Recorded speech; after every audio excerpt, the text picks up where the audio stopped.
ಅಣ್ಣವರ ಜೊತೆಯಲ್ಲೇ ನೆನಪಾಗೋ ಮತ್ತೊಂದು ಹೆಸರು ವಿಷ್ಣುವರ್ಧನ್ ಅವ್ರದ್ದು.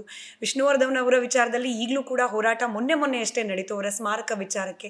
ಯಾಕೆ ಅಷ್ಟೊಂದು ಗೊಂದಲ? ಯಾಕೆ ಅಷ್ಟೊಂದು ತಡೆ? ನಿಮ್ಗೆ ಏನು ಅನ್ಸುತ್ತೆ? ವಿಷ್ಣುವರ್ಧನ್ ಅವರಿಗೆ ಸಲ್ಲಿಕೆ ಮಾಡಬೇಕಾದ ಗೌರವದಲ್ಲಿ ವಿಷ್ಣುವರ್ಧನ್ ಅಂದರೆ ಒಬ್ಬ ಶಿಸ್ತಿನ ಸಿಪಾಯಿ ಇದ್ದಂಗೆ.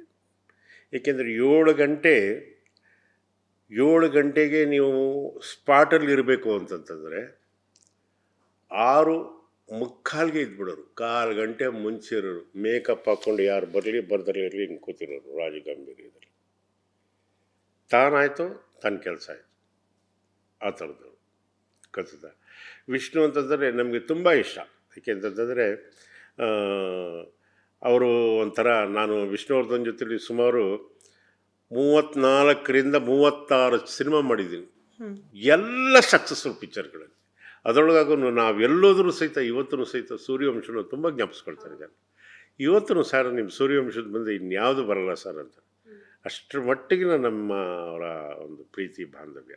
ಹಾಗಾಗಿ ವಿಷ್ಣು ಅವರಿಂದ ಕಲ್ತಿದ್ದು ಭಾಳ ಇದೆ. ಒಬ್ಬ ಅಂಬರೀಷಿಂದ ಕಲ್ತಿದ್ದು ಭಾಳ ಇದೆ ಕೆಲಸ. ಒಬ್ಬ ಶಂಕರ್ನಾಗಿಂದನೂ ಕಲ್ತಿದ್ದು ಬೇಕಾದಷ್ಟಿದೆ. ಇವೆಲ್ಲ ಮರೆಯೋಕ್ಕಾಗ್ದಲ್ಲಿ ಇರುವಂಥದ್ದು. ವಿಷ್ಣುವಿನ ಒಂದು ಸ್ಮಾರಕ ಆಗಬೇಕು ಅನ್ನೋದು ಕೂಗಲ್ಲಿ ನಂದು ಒಂದು ಕೂಗಿದೆ ಕಣಮ್ಮ. ವಿಷ್ಣುವಿನ ಸ್ಮಾರಕ ಆಗಲೇಬೇಕು. ಯಾಕೆಂದರೆ ಕಡಿಮೆ ನಟ ಅಲ್ಲ ವಿಷ್ಣುವರ್ಧನ್ ಅಂದರೆ, ಒಬ್ಬ ಮಹಾನ್ ಮೇರು ನಟ. ಅವರೂ ಸಹಿತ ಅವ್ರ ಸ್ಮಾರಕ ಆಗಬೇಕು, ಕರ್ನಾಟಕದಲ್ಲಿ ಆಗಬೇಕು.